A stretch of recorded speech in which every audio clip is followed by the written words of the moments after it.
Good day everyone! For today's video, magluluto tayo ng ginisang giniling or torta. Heto na, nilagay na natin ang ating bawang para sa ating unang paggigisa. At after mag-golden brown ang ating bawang, lagay na natin ang ating sibuyas. Ano pa ang aasahan natin kung hindi iintayin natin siyang mag-caramelize smell?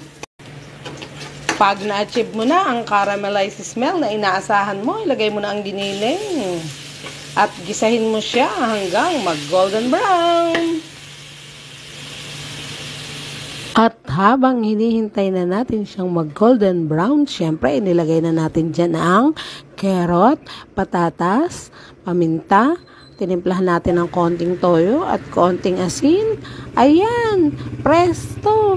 Hihintayin na lang nating lumambot ang carrot and patatas. At malapit nang maluto. Time is so fast! Luto na ang ating giniling. Nasaan ang giniling dyan naman? Thank you for watching everyone. Bye!